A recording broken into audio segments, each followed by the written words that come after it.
Welcome to The Human Code, the podcast where technology meets humanity, and the future is shaped by the leaders and innovators of today. I'm your host, Don Finley, inviting you on a journey through the fascinating world of tech, leadership, and personal growth. Here, we delve into the stories of visionary minds who are not only driving technological advancement, but also embodying the personal journeys and insights that inspire us all.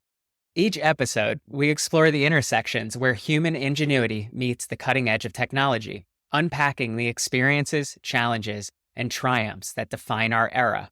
So, whether you're a tech enthusiast, an inspiring entrepreneur, or simply curious about the human narratives behind the digital revolution, you're in the right place. Welcome to The Human Code. I am here with Sam Velo, and he is an expert in AI coaching for businesses and professionals, as well as has a deep experience in HR tech. And Sam, I got to say, thank you so much for being here with us today. Really excited to have you on. I find that your combination of working in AI, but then also on the human resources side, has a nice balance to this conversation about where humanity and technology are intersecting. And it might actually just be on your front door. So, really a pleasure to have you. And if you could just tell the audience what got you to where you're at today. Thank you, Don, for inviting me, and appreciate the time that you guys have given me. It is an exciting time to be in this world, as you said, human resources and AI. So it's an intersection of technology and the human relations that some people forget the relation part of it. HR is right, for me, it's an exciting world. And I got into AI because at our company, we were talking about AI a lot before. So I said, let me play into it. And as I was playing into it, I got excited, and I've been an enthusiast for the past year and a half now. What was it that excited you? What was that moment of inspiration? The possibilities of what we can do and what we can achieve and what as a human race, we can get to is what excited me. But that also brings a lot of fears. People are not used to change. Change management is a big thing that people are not used to. But with technology and the adoption of technology, I always adapted technology, even in my recruiting career when I used a lot of the tools and early adapted in a lot of the Twitters, and which is X now, and LinkedIn and other things. I always dabble with it because at the end of the day, it is what is the operational efficiency and productivity of an individual, what you can do, right? At the end of the day, people always ask me, oh, what is this AI and what is this automation? The only question I ask them back is, do you use your GPS? Then you are automated in some shape or a form. The iPhone changed in 2000 when it came out, whatever that first one was. I still own the music, whatever that thing came. Oh, the iPod. iPod, the small one that was Ah, made, the Nano. Yeah. nano one.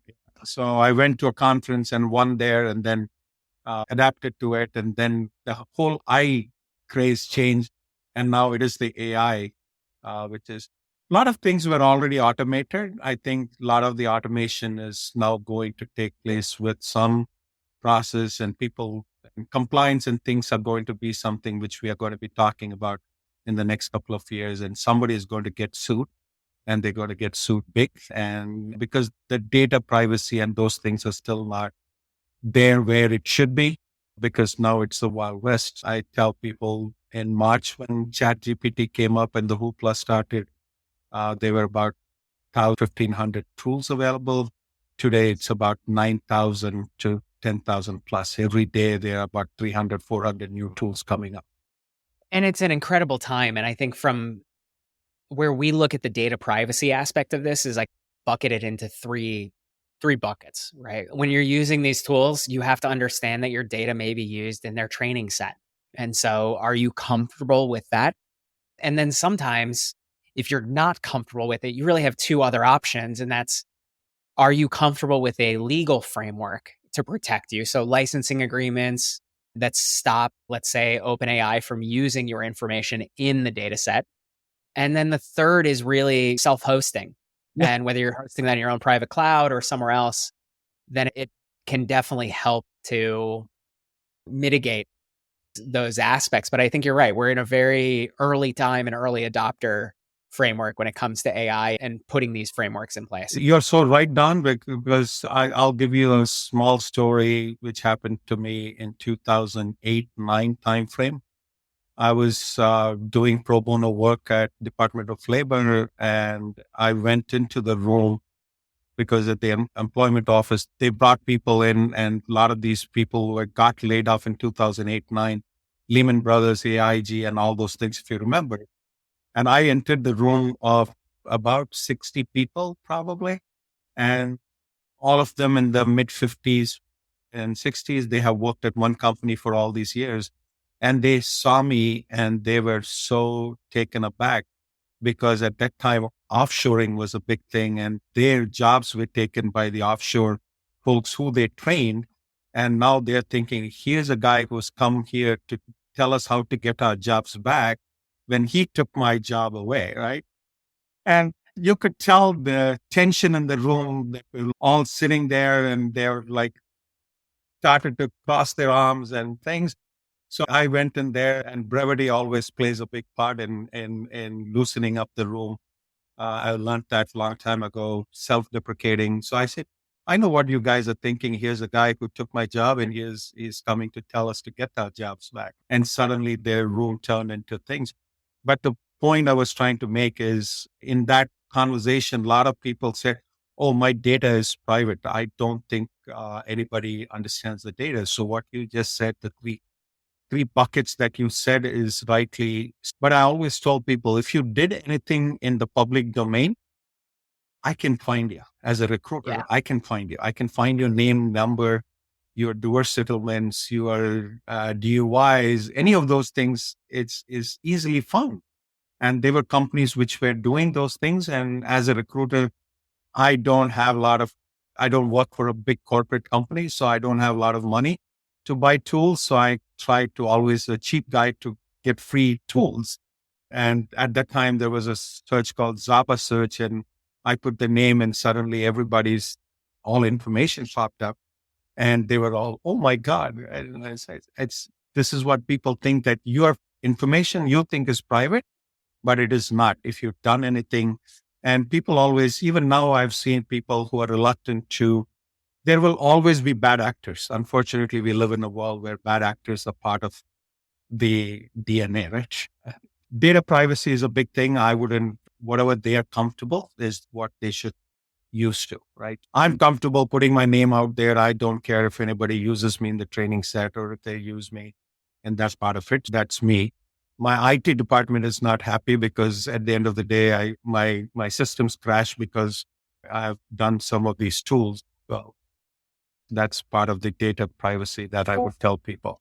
Whatever you're comfortable with, make sure that you take care of that. And that's a decision that you really have to make up Yeah, front, yeah. right? This isn't something that you're going to go out and publish all your videos or start to use ChatGPT and then go, you know what? Maybe I shouldn't be submitting the transcripts of all my calls to this AI that's sitting on somebody else's servers that I don't have a legal framework with because they are just going to use it. And especially if you're dealing with anybody's personal information, you have to be extra careful of that as well.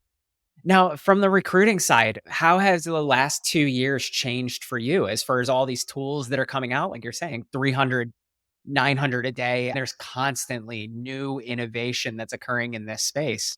I can't Uh, keep up with it, to be honest, Dom. yeah. Unfortunately, every day there's a new tool. So I've stopped writing emails on my own. I use compose.ai and some of the other tools which are available, magical compose.ai and some of those things which are available there. Again, there is good, bad, and ugly, but at the end of the day, those are still machines. You still have to personalize it after it has written, and you still have to humanize it. And that's where people don't get it. I've seen a lot of people just take the chat GPT and just dump it in. And I always say, yes, we are still humans. We still have a brain. Yeah, maybe in 10 years, the automation will take that away. But as long as And we will find different ways to adapt to it and take that data set and do whatever we need to do, right? The machines can help us in only up to a point, but after that, you still have to talk to the candidate. You still have to build a relationship. You still have to make sure that Don likes me as a person and I like you as a person for us to force that relationship and take it forward to a business outcome like placements or getting you an interview or any of those other things. None of So it is taken away from the machines. Yes, I can get a lot of data out of all the things that I use. I use Humantake. I use some other tools to get some disc profiles and understand the people and how I should talk to them. What are some of the things for me to build a relationship, right? At the end of the day, it all comes down to building that relationship, right? That's not going away. exactly. And that's going to be the space where we are building tools that hopefully help humanity Correct. in regards to bringing us closer together. I know the projects that we are taking on right now tend to be along the lines of like, how can we improve relationships amongst people that are working together and then take away the aspects of it that, So, you know, Don, if it can you just be really think about it, after Facebook and all these social medias have come, the relationship have withered away. People are so enamored by being in the social media, and COVID didn't help it because people were far apart and they were not building relationship. They were doing virtual relationships on a social platform because they can get on the social platform and talk about anything and everything without being accountable or without being responsible for what they say. And they were hiding behind it. And that is what a lot of people did.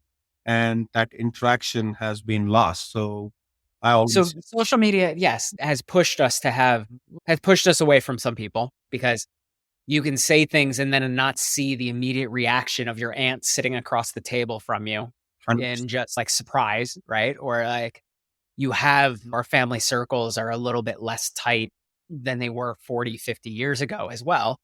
People are moving farther away from their core family on a more regular basis. I know back in like the early 1900s, the chance of you marrying somebody who was within a couple miles of where you lived was something like 80% sort of thing, right? So like you grew up with a shared identity where now you can find you that little pocket of information on social media and go, do you see do you see that we're hitting the bottom of like where we are with this disconnect and technology being the driver that both exasperates the anger, the fear, the disgust that we get, that social media has propped those voices up, and maybe we'll find that with the additional reasoning capabilities of what we're seeing in AI today, that it would actually maybe come back to helping the human to be living a more fulfilling life when they put down the phone.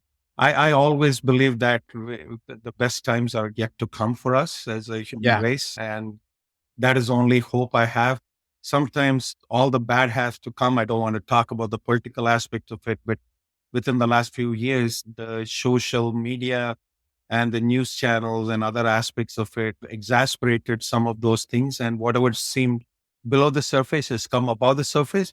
So now at least we know how to deal with those things on a regular basis, right? So at least we know what those parameters are, what those things that we are looking into. And you have seen a lot of the companies now go into the DEI aspect of it. And now there is that tolerance and other aspects of it, which is going to take place. Sometimes you have to go to the worst place to become better, in my opinion, right? And I think that's where we have transformed into. And good times are waiting us. And I'm sure we will get to a better place in the near future. Good, Without good. that, I don't think I would be able to live. I have to have that positivity and the hope that things are going to get a lot better and the best is yet to come. I think that's a great mindset to have because the only place that you can act from is your mindset, right? Like if you adopt a mindset of despair, you're going to find despairing solutions. If you have a hopeful mindset, you will find places where you can offer hope to people. And I think it's a great place to I lead. just came Or- back from India, Don, and one of the things that somebody asked me is, how do you keep smiling all the time? I said, The only thing I can do is smile. I don't care. If I said hello to Don and Don doesn't say hello back to me, I cannot control that. Maybe he is busy. He didn't see me say, I'm not going to take anything. Immediately we make up stories. Oh, what does Don think about himself? And all those things. And that takes us to a bad place. And when I come into the office in the morning, I come say hello, everybody, and I'm dancing and I'm smiling, I'm doing things. Whatever other people are going through, sometimes that brings positivity in them and they become cheerful. That's all I can control. I'm not going to worry about something that bad happens. Bad things happen, and you just need to know how to get over it and move forward and be positive. It's a great point to dive into.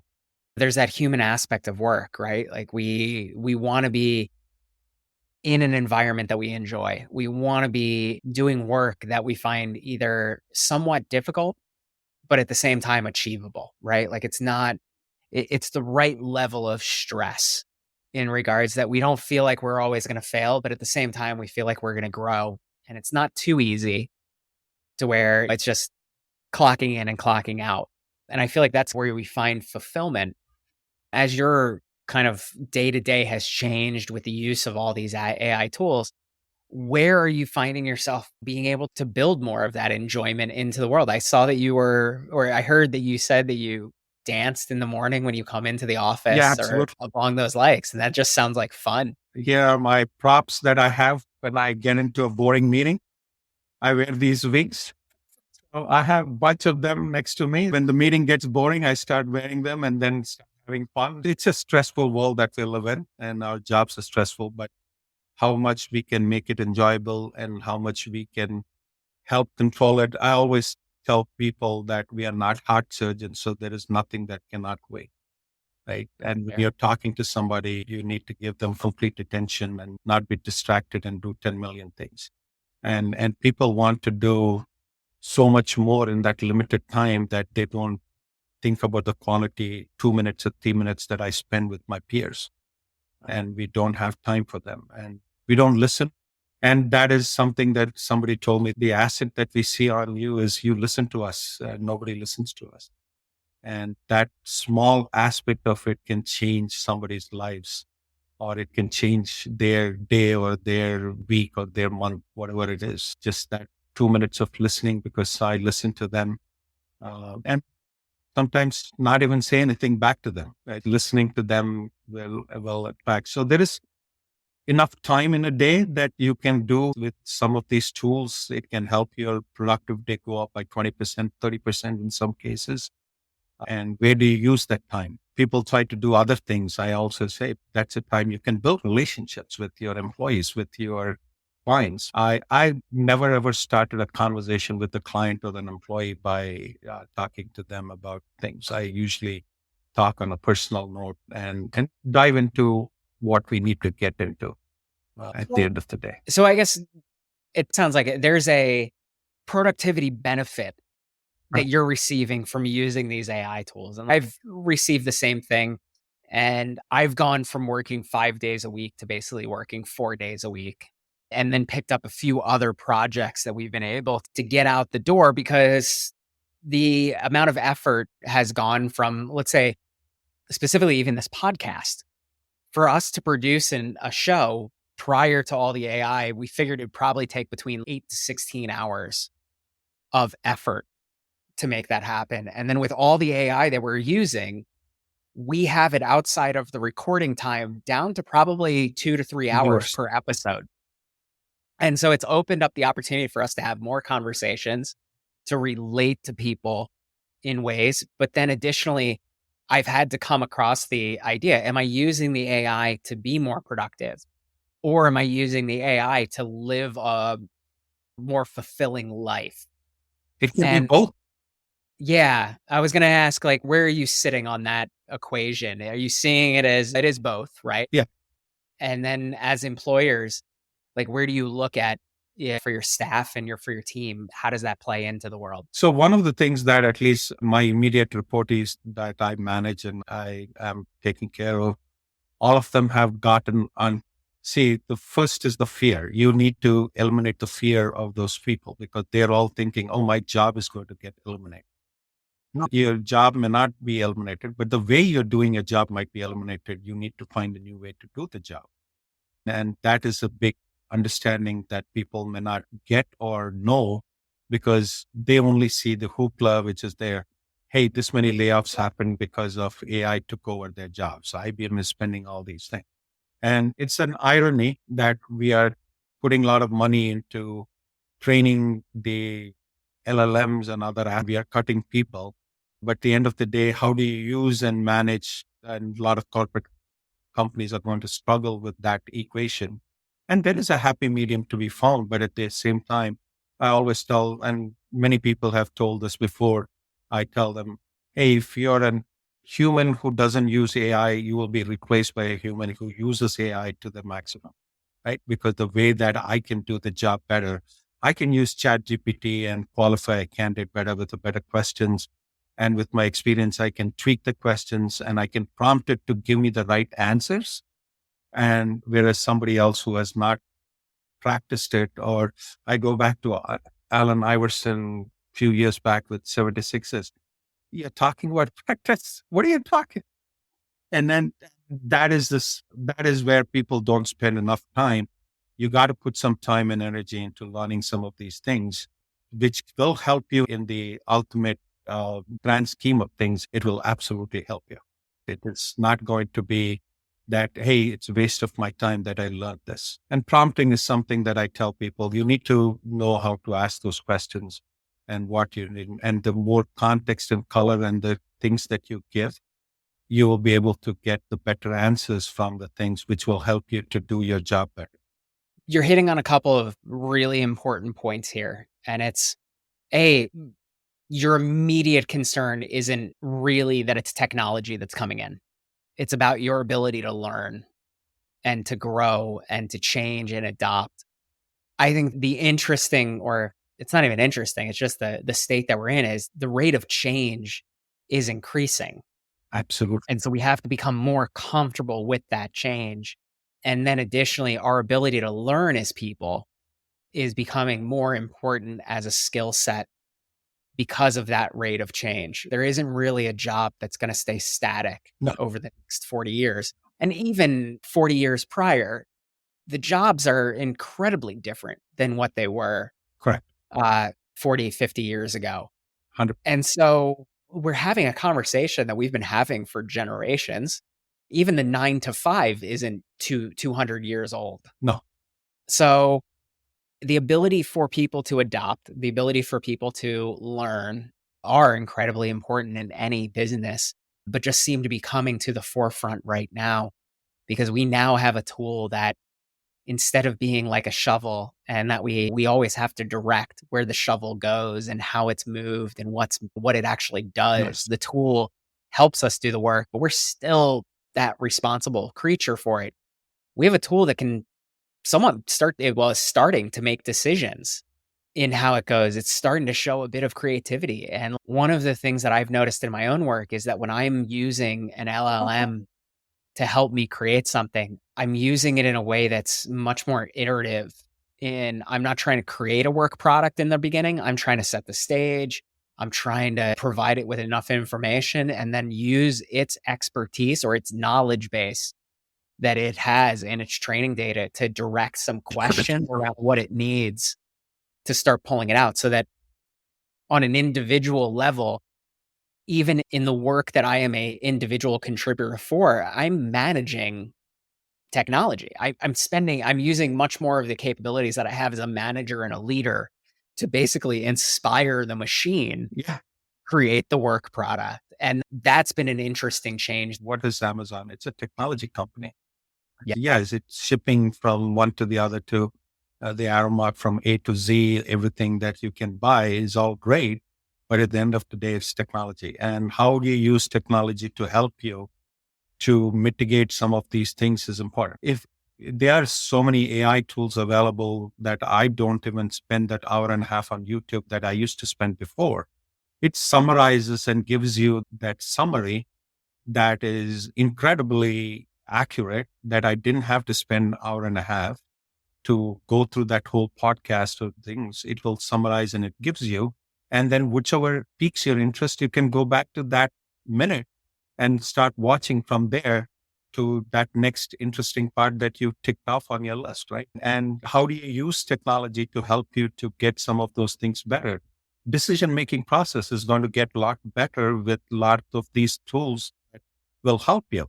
And at the end of the day, it is that decision making process. So if just managing a recruiting staff, the way that I manage my staffs, it used to take me a lot of time to look at the data and what's happening and what's there. Now I can put all that, it synthesizes, it gives me a better, and the questions that I ask, it gives me a better outcome.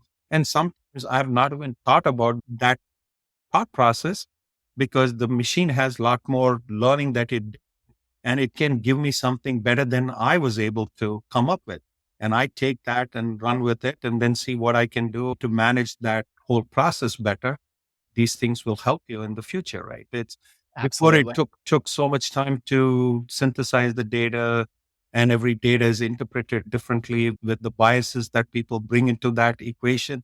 Here, the machine doesn't have those biases. Yeah, inherently, it might come back and do something, but at this point, it's not as biased. I always tell this because I do a lot of pro bono work with job seekers, and everybody, the big question they always ask me is three questions. Should I have my recent picture on LinkedIn? And I'm older, so then I'm not getting a job because I'm older, right? The ageism before it was 40. Now Yeah. we are all living longer and we are doing a lot of other things. So the only two things I tell them is, okay, let's say you took the picture that you were 21 years old and Hulk and you are all body built. And when you show up at the interview, you look old and ragged. What is the first impression that as a recruiter or a hiring manager, I'm going to think about this person because, oh, wow, he lied about this. What else is he lying about? Now you have created unnecessary questions in the mind of somebody. But at least when you get a call, you know that they saw the real you and called you. So at least you have a shot. They knew you are old, but they called you. Now you now don't think about the ageism, don't think about me old, and act young and see what you can tell them that can show your experience, that you had the domain knowledge that somebody young doesn't have. You know how to navigate through those landmines that somebody who doesn't have that experience will not be able to do.